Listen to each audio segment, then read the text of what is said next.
আকাশ জুড়ে শত শত ইরানি ক্ষেপণাস্ত্র বৃষ্টি। ক্ষেপণাস্ত্রের ঝলকানিতে নির্ঘুম রাত কাটল ইসরায়েলবাসীর। রাস্তাঘাট, ঘরবাড়ি, সামরিক স্থাপনা সবকিছুই গুঁড়িয়ে যাওয়ার আতঙ্ক। কোনো কোনো সংবাদ মাধ্যমের দাবি, পরিস্থিতি বুঝে নেতানিয়াহু নিজেই নিরাপত্তা কর্মকর্তাদের সঙ্গে বাংকারে লুকিয়ে পড়েছিলেন। কেউ কেউ বলছে আগেই দেশ ছেড়েছেন নেতানিয়াহু। ইরান যেন বুঝিয়ে দিল এবারের লড়াইয়ের মঞ্চ একেবারে ভিন্ন, জবাব তারা দেবে আগুনে। ঘটনা শুরু হয়েছিল ইসরায়েলের ইরানে আক্রমণ দিয়ে। শুক্রবার রাতে তেহরান সহ ইরানের বিভিন্ন শহরে একের পর এক বিস্ফোরণ ঘটে। ইসরায়েলের লক্ষ্য ছিল ইরানের গুরুত্বপূর্ণ সামরিক ও পারমাণবিক স্থাপনা, এমনকি বেসামরিক এলাকাও রেহাই পায়নি। ক্ষতিগ্রস্ত হয়েছে তেহরা বন্দর বিমান ঘাঁটি। শুক্রবার ইরানে হামলার পরই দেশটির জেনারেল আবুল ফজল শেখারচি হুঁশিয়ারি দিয়ে বলেন, এই হামলার জন্য ইসরায়েলকে চড়া মূল্য দিতে হবে। প্রশ্ন উঠছে, এত শক্তি ইরান পায় কোথা থেকে? চলুন জেনে নেই ইসরায়েলের বিপরীতে ইরানের শক্তির উৎস। গ্লোবাল ফায়ার পাওয়ারের 2025 সালের সামরিক র্যাঙ্কিং অনুযায়ী ইরান বিশ্বের 14তম অবস্থানে আর ইসরায়েল আছে 17তম অবস্থানে, অর্থাৎ ইরান 3 ধাপ এগিয়ে আছে। দুই দেশই শীর্ষ 20 সামরিক শক্তিধর দেশের মধ্যে থাকলেও এই সূচকে ইরানের অগ্রগতি কৌশলগত দিক দিয়ে তাৎপর্যপূর্ণ।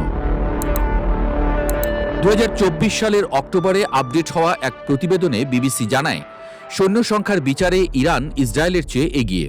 ইরানের সক্রিয় সৈন্য প্রায় 6,10,000 এবং রিজার্ভ 3,50,000, যেখানে ইসরায়েলের সক্রিয় সৈন্য সংখ্যা 1,70,000 আর রিজার্ভ 4 লাখ।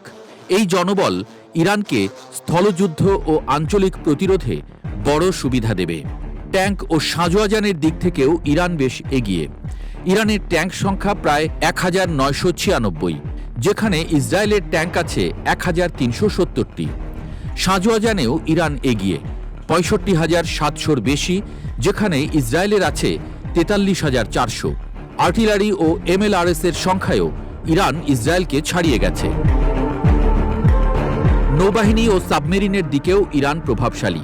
ইরানের 101টি যুদ্ধজাহাজ, 7টি ফ্রিগেট এবং 19টি সাবমেরিন আছে। ইসরায়েলের যুদ্ধজাহাজ 67টি, কোনো ফ্রিগেট নেই, সাবমেরিন মাত্র 5টি। ক্ষেপণাস্ত্র ও ড্রোনের ক্ষেত্রেও ইরান শক্তিশালী অবস্থান তৈরি করেছে। ইরান কয়েক হাজার ব্যালিস্টিক ও ক্রুজ মিসাইল মজুদ রেখেছে। 2024 ও 25 সালে ইসরায়েলের বিরুদ্ধে পরিচালিত অভিযানে 300-রও বেশি ড্রোন ও 200-রও বেশি মিসাইল নিক্ষেপ করে আঞ্চলিক সক্ষমতার বার্তা দিয়েছে ইরান। এছাড়া ইরান নিজস্ব ড্রোন ক্যারিয়ার, হাইপারসনিক মিসাইল যেমন ফাহাব ও শাহেদ সিরিজ ড্রোন দিয়ে আত্মনির্ভরতা প্রমাণ করছে। অবশ্য আধুনিক প্রযুক্তি ও যুক্তরাষ্ট্রের সহযোগিতার কারণে ইসরায়েলও প্রতিরোধ সক্ষমতা ধরে রেখেছে।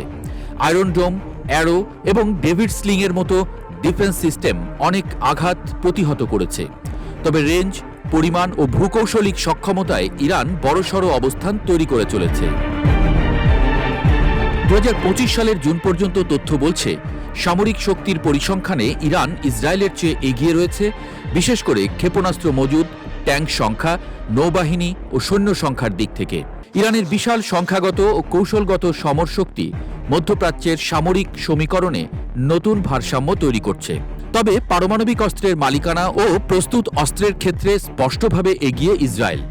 ইরান বিপুল ইউরেনিয়াম মজুদ করলেও তারা এখনও বোমা তৈরির শেষ ধাপ পর্যন্ত পৌঁছায়নি।